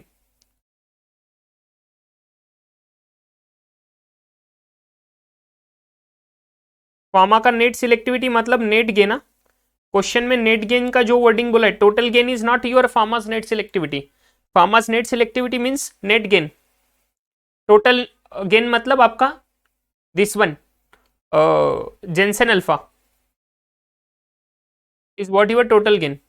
सो हम लोग है ना इसको टोटल इसमें ही करेंगे, पूरा डिटेल में हम लोग है ना यहीं पे सब चीजें कर देंगे इसी को ऐड करके। ठीक है, pharma's net selectivity is net gain, और ये नेट गेन का कैलकुलेशन कैसे बनेगा? RP minus RCML। ठीक है, सो 25 माइनस 32.5%, ओ माई गॉड, पहले ही 7.5% का निगेटिव हो गया। 18 minus 18.75 that is 0.75% negative. 12 minus 13.25 1.25% negative. So net gain तो निगेटिव आ रहा है। ठीक है, आफ्टर दैट तो मतलब परफॉर्मेंस तो खराब ही है, बट अगर रैंकिंग करें तो सबसे कम नेट गेन इसका आ रहा है मानी का, तो उसको रैंक देंगे, बट उसका कोई रिलेवेंस नहीं है। नेट गेन का कैलकुलेशन हो गया। Now we need to add back. इसमें ऐड करके हम लोगों को क्या करना है, RCML माइनस RSML को ऐड करना है। एक तो वैसा कर सकते हैं, नहीं तो एक्सपेक्टेड रिटर्न निकाल सकते हैं एंड RP माइनस ER करके जेनसेन अल्फा को कैलकुलेट कर सकते हैं। ठीक है, we can do that way, वो ज्यादा सिंपल रहेगा। नहीं तो फिर RSML करके RCML minus RSML low and ये कैलकुलेशन करके वो ऊपर वाले कैलकुलेशन में ऐड कर दो। Both ways you can do, anyways कोई दिक्कत नहीं है। समझ रहे हो क्या? ठीक है, करो सब कैलकुलेशन। ये सर अगर हम लोगों को ER निकालना है तो हम लोगों को बीटा का कैलकुलेशन करना पड़ेगा। फिर बीटा का कैलकुलेशन करना है तो फॉर्मूला यूज करना पड़ेगा, सिग्मा P डिवाइडेड बाई, मतलब सिग्मा जो भी हमारा फंड है उसका sigma divided by sigma of market into दोनों का कोरिलेशन, तो बीटा निकालना पड़ेगा। फिर बीटा निकालो, बीटा को इंसर्ट करो, एक्सपेक्टेड रिटर्न निकालो, वैसा कर सकते हैं। नहीं तो फिर RCML माइनस RSML, मतलब कुछ ना कुछ करने के लिए बीटा तो कैलकुलेशन करना पड़ेगा, नहीं तो फिर कोरिलेशन से आप लोग डायरेक्टली कैलकुलेशन कर सकते हो। सो कोरिलेशन करने के लिए आप लोगों को क्या करना पड़ेगा, इट इज सो सिंपल कि आप लोगों का जो टोटल रिटर्न बना है ना वहाँ पे इसमें 27.5% डिजायर्ड रिटर्न जो बना उसको कोरिलेशन से मल्टीप्लाई कर दो एंड इनटू देखो आपको एक चीज हो सकता है, आप क्या कर सकते हो कि जो डिजायर्ड रिटर्न ऑफ प्रीमियम बनता है ना हमारा डिजायर्ड प्रीमियम, देखो दो तीन वेज है। एक सिंपल वे आपको CAPM का ही बताऊंगा मैं, जो बीटा का फॉर्मूला यूज करके कर सकते हैं। Otherwise what you can do is कि ये जो हमारा इधर 2.75 इंटू सिग्मा पी करके आया है, ये मेरा एक्स्ट्रा रिटर्न है डिजायर्ड रिटर्न। ठीक है, इसका कोरिलेशन लूंगा मैं इनटू करके 0.30 एंड देन फिर मैं देखूंगा एक्चुअल रिस्क प्रीमियम कितना मिलता है मुझे। सो एक्चुअल में मुझे 25% रिटर्न मिला था, बट ओवर एंड अबव 5% मिला था, तो एक्चुअल रिस्क प्रीमियम था मेरा 20%। एंड फिर यहाँ पे 0.30 करके कितना आता है, सो 27.5 आता है इंटू 0.30 करूंगा तो ये कुछ बनेगा 27.5 इंटू 0.30। ये कुछ समझने नहीं वाला, आपको टेंशन ना लो, समझा तो ठीक है, नहीं तो जान दो। तो ये जो बोलता है ये बोले कि इतना over and above return, actual risk premium 20%, 8.25% का एक्सपेक्टेड, 20 माइनस 8.25, सो मुझे 11.75 का क्या मिला, over and above the return मिला। So this is total return 11.75। But चलो इसका मैं ना ये कैलकुलेशन कुछ काम का नहीं है, ये थोड़ा ज़्यादा ट्रिकी जाएगा, आपको डिजायर्ड रेट निकालो, डिजायर्ड रिटर्न ऑफ निकालो, नहीं तो फिर आप लोग ना सिंपल कैलकुलेशन कर सकते हो। ये कैलकुलेशन में क्या था, वन मोर टाइम आपको बता रहा हूँ, क्योंकि इंस्टीट्यूट कभी इस टैक्टिक से सॉल्व कर सकता है। ये क्या है, एज पर CML मेरा over and above extra return, desired total return, desired premium कितना है, ओवर एंड अबव RF मतलब desired premium. Desired premium as per CML क्या बोलता है, 2.75 इंटू सिग्मा पी मेरा 10% है, सो 27.5%। वो बोलता है इसका मार्केट के साथ कोरिलेशन है 30% का, मतलब ये अगर मैं 30% देखूँ इसका 8.75%, तो इतना मेरा एक्स्ट्रा प्रीमियम बनता है अगर मैं मार्केट के हिसाब से देखूँ तो। एक्चुअल में मुझे एक्स्ट्रा प्रीमियम कितना मिला है, 25% is the total rate of return minus 5% RF, तो एक्स्ट्रा मिला है मुझे 20%। सो RF के ऊपर तो मुझे 8.75 एक्सपेक्टेड है एज पर CML और मिल रहा है 20%, तो ओवर एंड अबव जो मिल रहा है दैट इज व्हाट माई 11.75% जो था 11.75%, ये 8.25 आता है, तो ये जो है ये मेरा टोटल रिटर्न मिला। इस 11.75 is what your Jensen alpha that I would say. Okay चलो, बट हमें ना सिंपल तरीके से सॉल्व करना है, इतने ज़्यादा नहीं जाना है डिजायर्ड रेट प्रीमियम वगैरह के करने के। इसमें we will calculate the beta, and beta काफ़ी इजीली कैलकुलेट कर सकते हैं हम लोग। सो बीटा का कैलकुलेशन करेंगे, beta, so beta of portfolio is equal to sigma of portfolio divided by sigma of M into क्या बोला, जो कोरिलेशन है RPM। तो अगर मैं इस फॉर्मूला को यूज करूं हर एक तीनों सिचुएशन में, तो सिग्मा P माने सिग्मा ऑफ तानी by sigma of M, sigma of तानी is 10% divided by sigma of M is 4%, so 10/4%, 10% by 4% into 0.30 is the correlation. समझ रहे हो आप लोगों को, कोरिलेशन, तो ये बीटा मिल जाएगा मुझे, कोरिलेशन विद द मार्केट, है ना। सो 10/4 इंटू 0.30, ये बनता है 0.75, ये 0.75 का बीटा बनता है। सो ये बीटा का नंबर आया मेरा पॉइंट, एक सेकेंड होल्ड करो, 0.75। लॉजिकल है, बेटा 0.75 बना, उसके आगे हर एक इसका निकालो, 5/4 into 0.70, 0.875 is the beta. After that last one, 3/4 into 0.5, 0.375 is the last का बीटा। ठीक है, now very important thing, next one, beta मिल गया, सो हम लोग कैलकुलेट करेंगे एक्सपेक्टेड रिटर्न एज पर CAPM। ठीक है, RF plus RM minus RF into beta. So beta तो है हमारे पास, RM माइनस RF निकाल लो कितना बनता है, RM माइनस RF निकाल लो कितना बनता है, RM minus RF 11%, so 11% into 11% into 0.75, 11 into 0.75 plus 5%, so 13.25%, again 11 into 0.875 plus 5%, 14.625%, again 11 into 11 तो सेम ही रहेगा ना, RM माइनस RF तीनों सिचुएशन में, इंटू 0.375 प्लस 5 RF, 9.125%। ये बना एक्सपेक्टेड रिटर्न एज पर CAPM। एक्चुअल रिटर्न दिया हुआ है मेरे पास, रिटर्न ऑफ पोर्टफोलियो, तो total return is equal to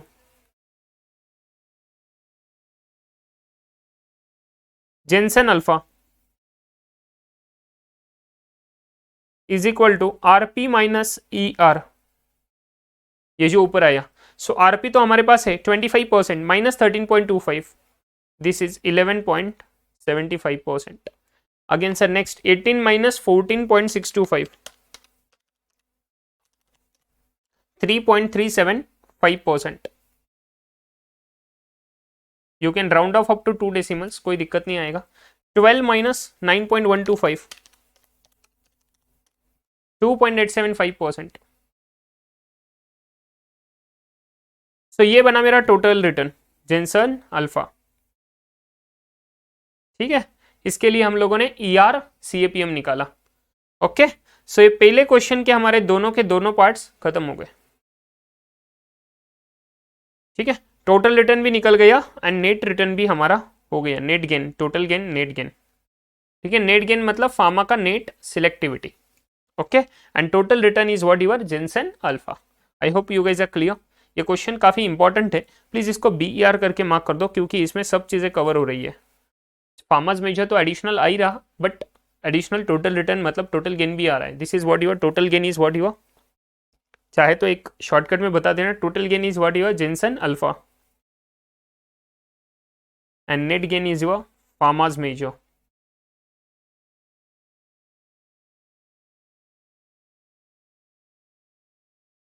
उसके बाद में systematic risk and unsystematic risk निकालना है। सिस्टमेटिक रिस्क क्या रहता है कि सर आपका जो सिग्मा पी है उसको बीटा पी से मल्टीप्लाई करो, you will get the systematic return.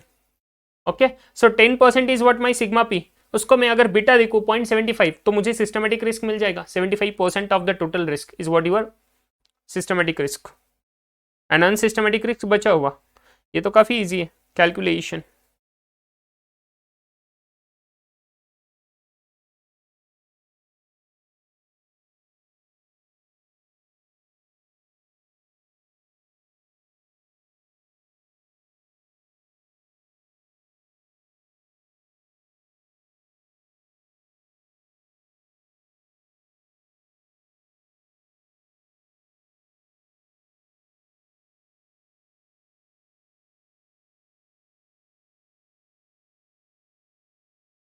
तानी मानी दानी,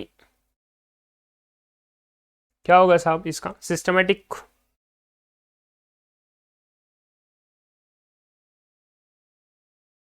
जो टोटल रिस्क इनटू बीटा का portion, so that is what your 10% into 0.75, that is 7.5%।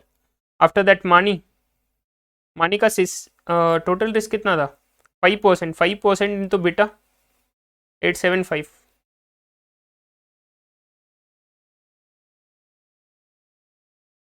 And यहाँ पे 3% इंटू बेटा 0.375,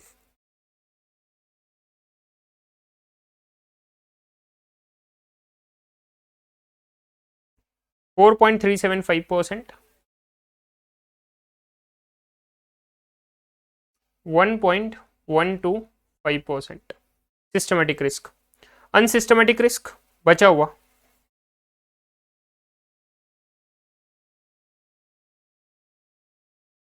बैलेंसिंग फिगर, तो total risk minus systematic risk,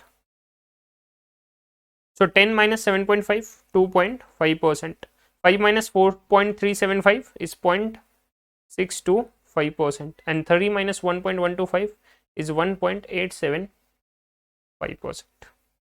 ये तो काफ़ी इजी है, इसमें कोई ज़्यादा दिक्कत नहीं आना चाहिए। ठीक है, तानी मानी दानी। चलो साहब, ये कैलकुलेशन हमारा हो गया, ये क्वेश्चन भी हमारा सॉल्व हो गया। Illustration number 25 is done. Now the next question, illustration number 26। चलो पढ़ते हैं। इसमें हमें निकालना है weighted average rate of return and annual compounded rupee weighted return. ठीक है, कोई दिक्कत नहीं है, निकालेंगे हम लोग, कैलकुलेशन करेंगे। Again next question 27, 28 we have already done off with 29 आएगा एंड 30 वाला क्वेश्चन आएगा, एंड देन हमें नया कॉन्सेप्ट देखना है। तो ये नया वाला कॉन्सेप्ट तो हम एक अलग से ही वीडियो बना लेंगे, ठीक है, सो दैट आपको लास्ट प्रायोरिटी में वो फटाफट से देख लेना है। बाकी 1, 2 एंड ये 3 क्वेश्चन, ठीक है, ये 3 क्वेश्चन हम लोग खत्म कर देंगे अभी इस लेक्चर में। ध्यान दो, चलो अच्छे से। चलो सो इस क्वेश्चन को काफ़ी इंपॉर्टेंट मार्क करना, क्योंकि ये क्वेश्चन थोड़ा कंफ्यूजिंग है आप लोगों के लिए, नया क्वेश्चन है थोड़ा, सो प्लीज इसको मार्क करना एज अ BER।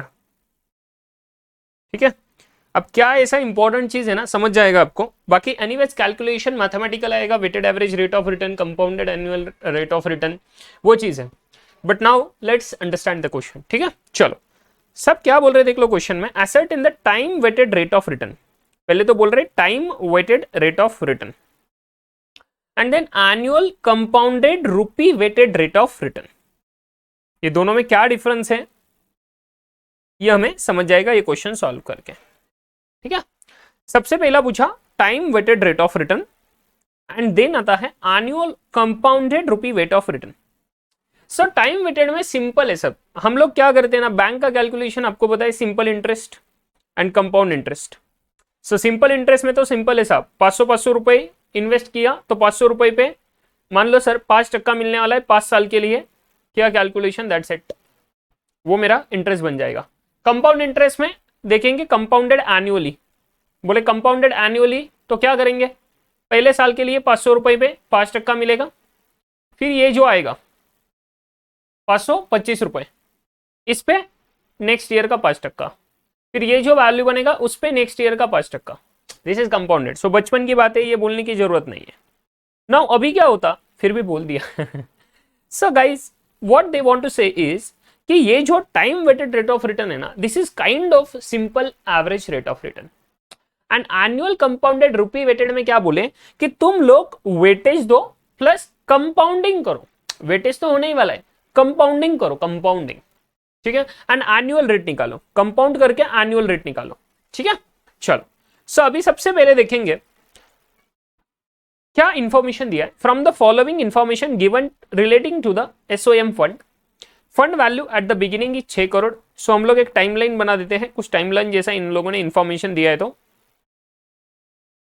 सेकंड, हाँ, सो फंड वैल्यू इधर का है 6 करोड़ का, ठीक है, 3 months hence fund value at the beginning is the 6 crore, 3 months hence, hence मतलब आफ्टर, सो 3 महीने बाद, ये 3 महीने बाद, सो ये 3rd month, 3 महीने बाद का सिनारियो बोल रहे, fund value has increased by 15% of the opening value. So ये 6 करोड़ के ऊपर 15% इंक्रीज हुआ, सो ये कितना हुआ होगा, 0.90 crore, 15% of 6 crore that is 0.90 crore. So ये 6 crore into 0.15 that is 0.90 crore. तो यहाँ पे फंड का वैल्यू कितना हो गया होगा, 6 crore plus 0.90 crore that is 6.90 crore cumulative value. Next 3 months hence और आफ्टर 3 months नाउ अगेन, अगले 3 महीने अगले 3 महीने का बात कर रहे हैं, the value has increased bye 12% of the value 3 months before. इसके 3 महीने पहले जो वैल्यू था उसका 12% बढ़ा है। So now 12% will be of decrease बोले, सॉरी इंक्रीज ही बोले, दोनों की जगह इंक्रीज ही, इंक्रीज बाय 12%। सो ये 6.90 करोड़ का 12% इंक्रीज हुआ है। So now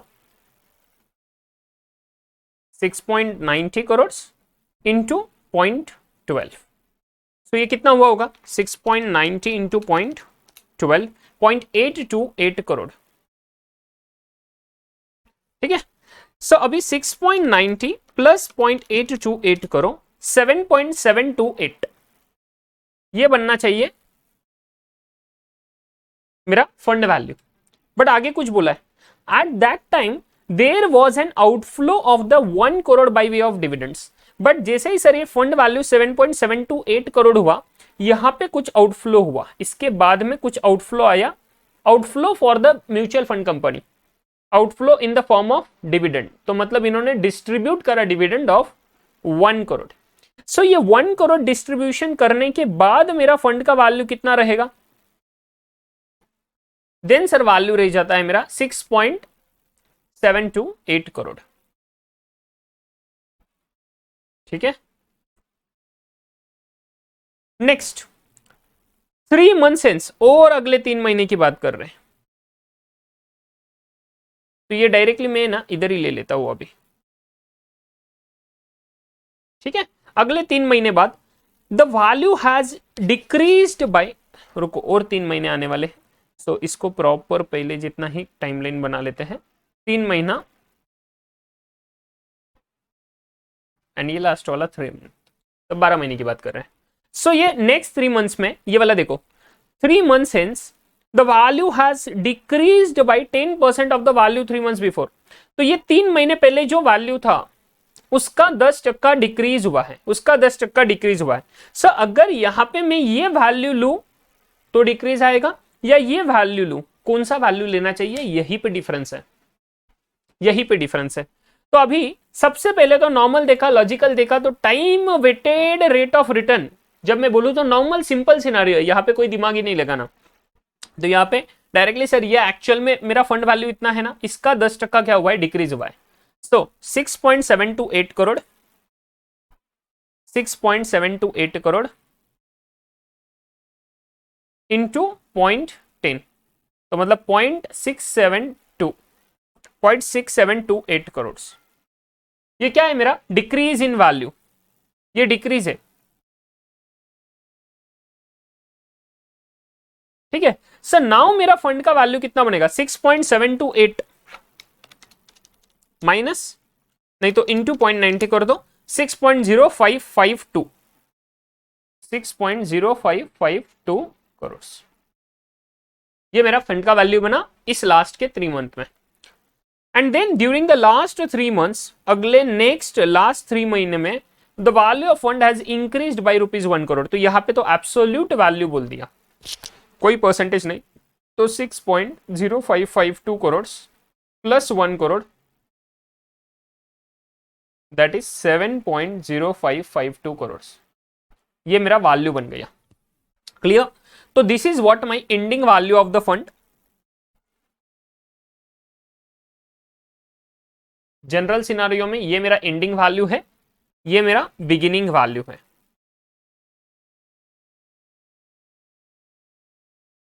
and this is nothing but what my investment. ठीक है, नाउ क्या बोल रहे हैं, हमें निकालना है time weighted rate of return and then निकालना है annual compounded rupee weighted rate of return. यहां पे सिंपल है साहब, time weighted rate of return में हम लोगों को क्या करना पड़ेगा, ये सबसे पहले दिमाग लगा लो। ये एक टाइमलाइन बना लिया हम लोगों ने, ये आप लोगों ने बना लेना है। प्लीज वीडियो को पॉज करो एंड ये टाइमलाइन बना लो फटाफट से। तो अगर आपने ये बना लिया होगा अभी, आई एज्यूम, ठीक है ना, अभी हम टाइटल देंगे आंसर का। ये ऑब्वियसली आंसर का ही पार्ट है, you can keep this as the answer part. Even exam में भी आप ये बनाओगे ना तो काफी अच्छा हो जाएगा आपके लिए। ठीक है, so now first, very first, this is nothing but the calculation of closing value of the investment. आप ऐसा बोल सकते हो, calculation of closing value of investment. और एंडिंग वैल्यू, कुछ भी बोलो, आपकी मर्जी, है ना। एक सेकंड देखिए, कुछ तो हो रहा है इसको।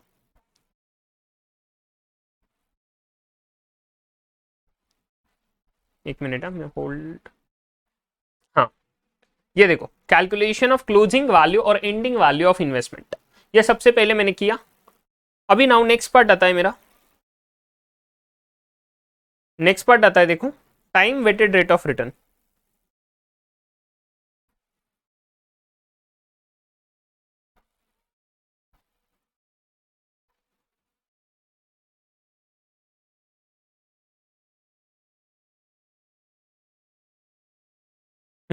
Time weighted rate of return, इसमें ना हमें, अरे यार क्या हो रहा है इसको,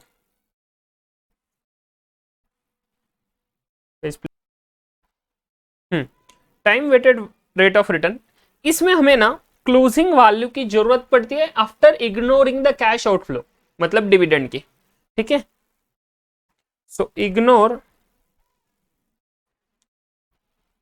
तो इसमें सबसे पहले कैलकुलेशन करेंगे, calculating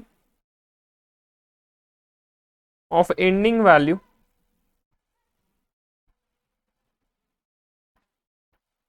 ignoring the cash flows, like dividend वगैरह जो है ना, कैश फ्लोज, वो इग्नोर करके सर एंडिंग वैल्यू कितना बनता, मतलब अगर ये 1 करोड़ का डिविडेंड नहीं देते तो एंडिंग वैल्यू कितना होता। सो इन दैट सिनेरियो हम लोग क्या कर सकते हैं, एक छोटा सा टेबल बना सकते हैं, पर्टिकुलर्स एंड अमाउंट वाला, जहां पे हम लोग देखेंगे सबसे पहले मेरा बिगिनिंग वैल्यू स्टार्ट होता है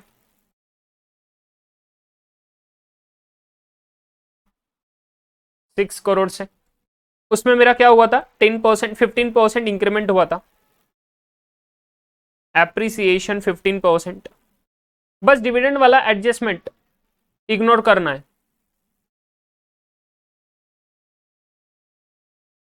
6.90 करोड़, ठीक है, ये वैल्यू आफ्टर 3 मंथ्स,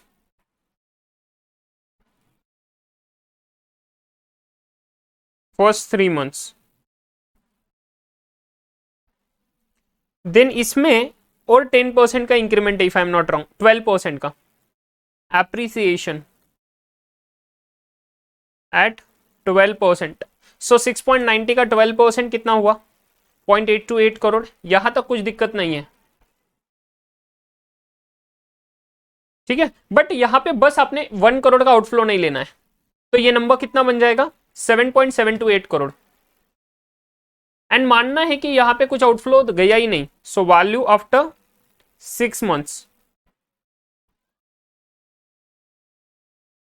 ठीक है, उसके बाद में साहब डिक्रीज हुआ है वैल्यू 10% से, सो डेप्रिसिएशन एट 10%। अब ये 10% जो लेना है ये इसका लेना है, ठीक है, सो 0.7728 करोड़, सो इसके वजह से अभी नंबर चेंज हो जाएगा, देखना, तो 7.728 करोड़ माइनस 0.7728, 6.9552, एंड इसमें 1 करोड़ का वैल्यू ऐड हो जाएगा, appreciation, so value after 9 months appreciation 1 crore, तो ये 1 करोड़ ऐड करा, and 7.9552 crore is what my ending value. ठीक है, ये कब, जब मेरा कोई डिविडेंड नहीं है, जब मेरा कोई कैश आउटफ्लो नहीं है, और कैश फ्लोज को इग्नोर करने के बाद, ये ध्यान में रखना प्लीज, ये क्वेश्चन थोड़ा अजीब है इसलिए।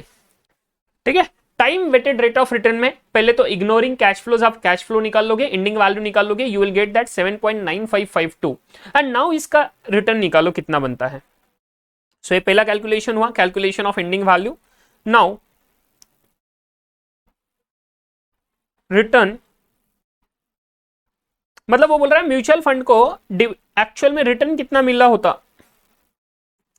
रिटर्न इन वैल्यू कितना मिला होता, that is ending value minus beginning value. तो 7.9552 करोड़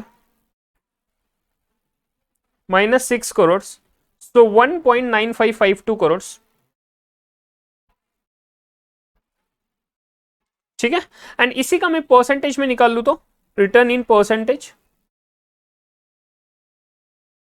एनुअल कंपाउंडिंग कर लू तो, बिकॉज ये एनुअल रिटर्न आएगा ना मेरा, तो 1.9552 करोड़ डिवाइडेड बाय 6 इंटू 100, सो ये नंबर मुझे मिल जाता है 32.59%। ये पर एनम आएगा।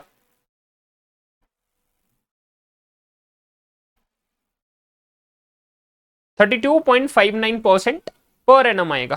ठीक है, are you guys getting my point? Are you guys getting my point? ये हुआ annual compounding 32.59% per annum. But sir अगर मैं बोलूं, अभी ये पहला ही कैलकुलेशन चल रहा है, एनुअल कंपाउंडेड रुपी वेटेड नहीं निकाल रहे, हम टाइम वेटेड निकाल रहे। यहां पे टाइम पे फोकस दे रहे, टाइम वेटेड, रुपी वेटेड नहीं। इसका भी रेट ऑफ रिटर्न एनुअली आ रहा, बट साहब टाइम वेटेड आ रहा है, यहां पे रुपी वेटेड है। Rupee weighted is IRR, internal rate of return, but time weighted is considering the timing impact. समझ रहे हो क्या? So 32.59% is my annual compounding rate of return. Sir अगर मैं इसको क्वार्टरली कंपाउंडिंग करूं तो कैसे होगा? Return in percentage quarterly compounding,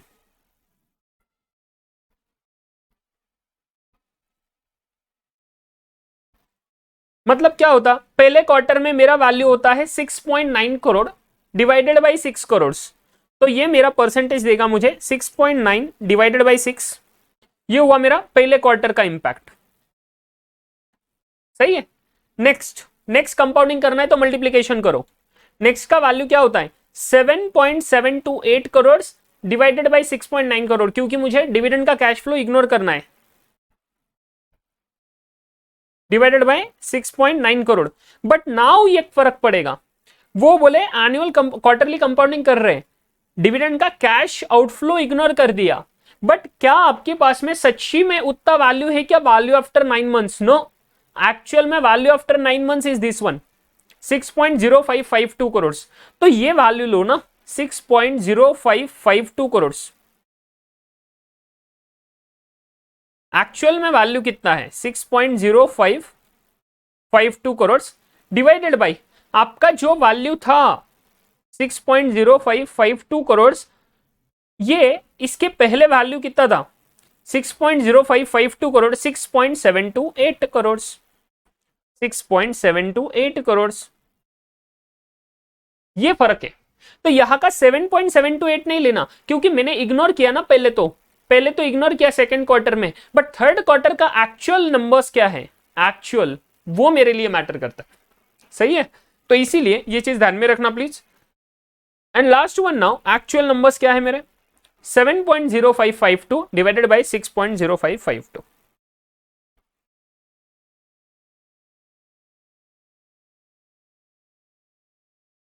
ये मुझे टोटल फैक्टर देगा, this will give me the total factor of quarter compounding. समझ रहे हो? बट नाउ ये फैक्टर में से मुझे एक लेस करना पड़ेगा एंड इस सब को मल्टीप्लाई करना पड़ेगा with 100 to arrive at the percentage. तो ये नंबर आप कैलकुलेशन करोगे तो आपको मिलेगा 1.3506 minus 1 into 100, so that is 35.06%। कब? जब मैं क्वार्टरली कंपाउंडिंग करूं तो। जब मैं सिर्फ एनुअल कंपाउंडिंग करूं तो सिंपल इंटरेस्ट कैलकुलेशन हो रहा है एक साल का, एंड सिंपल इंटरेस्ट पे 32.59% वाला आ रहा। बट सर जब मैं क्वार्टरली कंपाउंडिंग करूं तो क्वार्टरली कंपाउंडिंग के केस में मेरा कितना कैलकुलेशन बन रहा है, मुझे हर क्वार्टर को इंपैक्ट देना पड़ेगा, हर क्वार्टर का फैक्टर लेना पड़ेगा, and then I get the value of 35.06% पर एनम। ये भी पर एनम है, बट सिर्फ कंपाउंडिंग क्वार्टरली हुआ। समझ रहे हो क्या? चलो, ये हुआ मेरा time weighted rate of return. Now third वाला कैलकुलेशन आता है rupee weighted rate of return.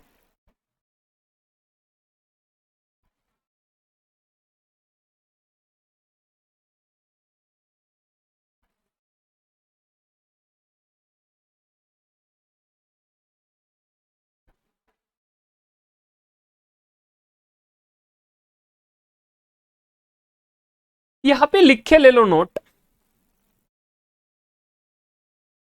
रुपए वेटेड रेट ऑफ रिटर्न में हमें कैलकुलेशन करना पड़ता है from the investor perspective, from investors perspective and arrive at IRR।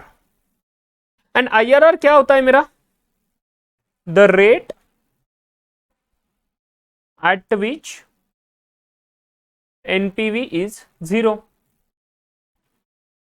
तो सर सबसे पहले तो मुझे NPV निकालना पड़ेगा दो रेट्स को लेके, एंड फिर उसको मुझे कैलकुलेशन करना पड़ेगा। सो ये इंटर लेवल पे हम लोग करते थे, उस हिसाब से आपको करना है। मुझे पेज ऐड करने दो प्लीज, IRR कैलकुलेट कर लो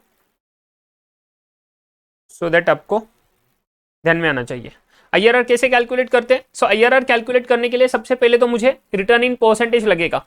रिटर्न इन परसेंटेज क्या है? For the purpose of discounting, discounting rate of return. So सबसे पहला कैलकुलेशन आज करो, calculation of discount rate, that is return in percentage. So return in percentage investor के perspective से क्या आएगा? Return is equal to capital appreciation plus dividend received. Capital appreciation कितना है? 7.0552 करोड़ का वैल्यू था, check it out. Actual value देख रहे हैं 7.0552 minus 6 crore plus dividend of 1 crore, तो 2.0552 करोड़। एंड ये आया मेरा वैल्यू में, return in percentage 2.0552 crore divided by 6 into 100। So 2.0552 divided by 6 into 100, सो मिलेगा 34.25% पर एनम। बट क्या ये पर एनम मेरे कुछ काम का है? नो, क्योंकि सर मुझे जो कैश आउटफ्लोज कैश इनफ्लोज है NPV के, वो क्वार्टरली है, तो मुझे इसको क्वार्टरली निकालना पड़ेगा 8.5625%। सो इसको राउंड ऑफ कर लिया 8.56% के हिसाब से पर क्वार्टर, ठीक है। एंड नाउ मैं निकालता हूं calculation of NPV।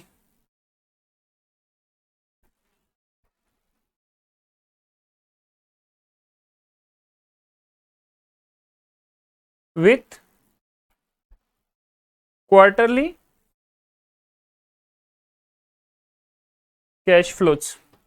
And now NPV निकालने के लिए मेरा पहले तो आएगा पीरियड,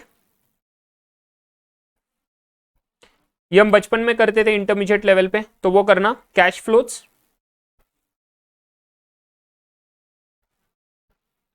ठीक है।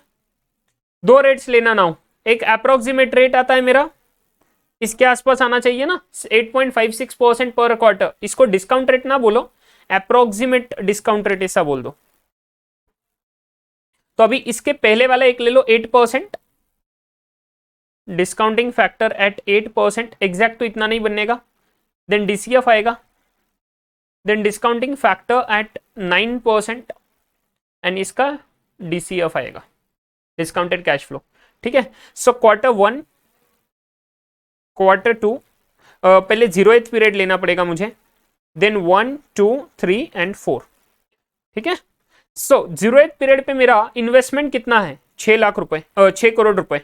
सो 6 crore is what my cash flow negative, ठीक है। Discounting factor 1, DCF 6 crore, discounting factor 1, DCF 6 crore दोनों जगह पे। नाउ सेकंड, फर्स्ट इस पे क्या मेरा कुछ वैल्यू बन रहा है क्या? फर्स्ट क्वार्टर पे कैश फ्लोज में कोई वैल्यू बन रहा है क्या? नो, यहां पे डिविडेंड डिस्ट्रीब्यूशन आ रहा है। सो 6 करोड़ अगर मैं निगेटिव ले लेता हूं तो मैं इसको पॉजिटिव बोलूं, नहीं तो ऊपर 6 करोड़ पॉजिटिव लो तो इसको निगेटिव बोलो, आपकी मर्जी, ठीक है। सो ये इन्वेस्टर के पर्सपेक्टिव से देखेंगे तो साहब हमारा ये डिस्काउंटिंग रेट कितना होता है? 8% पे 1 डिवाइडेड बाय 1.8 0.992, एक सेकेंड दा, सॉरी 0.926 आ रहा है, 1 डिवाइडेड बाई 1.08, 0.926, इधर आता है 0.917, बट यहाँ पे कुछ कैश आउटफ्लो हिज नहीं, कैश इनफ्लो हिज नहीं, 1 करोड़ का कैश इनफ्लो है, 6 करोड़ रुपए का इन्वेस्टमेंट करा, 1 करोड़ का कैश इनफ्लो आया, इधर का डिस्काउंटिंग फैक्टर बनता है 0.857 एंड 0.842, ये मल्टीप्लीकेशन कर लेंगे 0.857, यहां पे आएगा 0.842, ठीक है, clear with this, are you guys getting my point? Yes. Next one, यहाँ का थर्ड ईयर का फैक्टर बनता है 0.794, 0.772, यहां पर भी कुछ कैश इनफ्लो कैश आउटफ्लो नहीं है इन्वेस्टर के लिए। फोर्थ ईयर में भी सर सिर्फ क्लोजिंग एनएवी बनेगा, सो रियलाइजेशन होगा अमाउंट का सर नॉर्मल इस पे 7.0552 का एंडिंग वैल्यू, ये आएगा पैसा तो पॉजिटिव, सो इसका डिस्काउंटिंग रेट आता है 0.735, इसका आता है 0.708, ठीक है, सो इसका डीसीएफ निकालेंगे हम लोगों को नंबर मिल जाएगा 5.186, ये प्लीज कैलकुलेशन कर लेना, मैं ज्यादा टाइम नहीं लगाना चाह रहा कैलकुलेशन को, इसलिए 4.993, एंड नाउ इसका मैं टोटल ले लूं तो ये मेरा मिल जाएगा NPV, NPV net present value,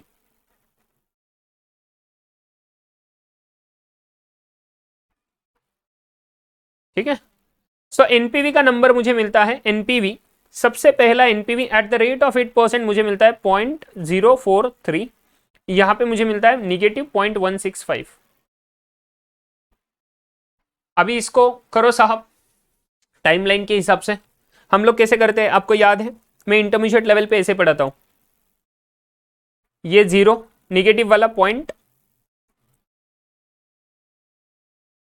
negative 0.165 and ये आता है 0.043, 0 वाला रेट मुझे चाहिए, दिस इज माई IRR जो मुझे चाहिए, ये 0.043 पे रेट है 8%, यहाँ पे रेट है 9%, अभी करो कैलकुलेशन y2 माइनस y1, अगर मैं इसको y ले लूँ, इसको y1 ले लूँ, इसको y2 ले लूँ, तो ये x2 आएगा, ये x आएगा और ये x1 आएगा, पहले चॉइस देखो आपको किसको y1 y2 बोलना, उसके हिसाब से x1 x2 आएगा, ठीक है, तो लाइन थ्योरम क्या बोलता है, y2 minus y1 divided by y1 minus y is equal to x2 minus x1 divided by x1 minus x, आप अगर इंस्टीट्यूट के फॉर्मूला के हिसाब से जाना चाहोगे तो वो भी जा सकते हो, लोअर रेट प्लस डिफरेंस लेके आप इंटू मल्टीप्लीकेशन करते हो रेट का डिफरेंस, वो भी चल सकता है, कोई दिक्कत नहीं है,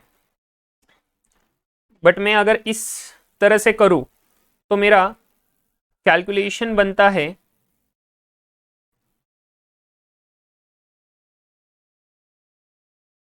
x2 minus x1 8 minus 9 divided by 9 minus ये मुझे चाहिए IRR, ठीक है, सो 0.043 प्लस 0.165 डिवाइडेड बाई 0.165, तो ये मिलता है मुझे negative 1.2606 is equal to minus 1 divided by 9 minus IRR, ठीक है, सो 9 माइनस IRR, सो यहाँ पे लेके जाता हूँ मैं राइट हैंड साइड को, 9 minus IRR is equal to 1 divided by 1.2606, तो IRR is equal to, IRR is equal to, ये IRR को इधर लेके गया या ये इधर को इधर लेके आया, सो सर क्या हो रहा है इधर 1.2606, तो ये आपका रेट बनना चाहिए 1 डिवाइडेड बाई 1.2606 निगेटिव प्लस 9, ये बनेगा 8.2067%, 8.2067%, तो 8.207%, 8.207% यह आया पर क्वार्टर, क्योंकि क्वार्टरली सब कैलकुलेशन किया है, इसी को मल्टीप्लाई करेंगे 4 से, so that is 8.207 into 4, 32.83% is what your per annum rate. So ये आया rupee weighted rate of return. So rupee weighted में बस क्या करना है, आईआरआर का कैलकुलेशन करना है। टाइम वेटेड में आपको नॉर्मली सिनारियो से चलना है आपका। बस एक चीज ध्यान में रखना है, वो इग्नोर करना है डिविडेंड का कैश आउटफ्लो, ठीक है। सो यहाँ पे ये आया rupee weighted rate of return.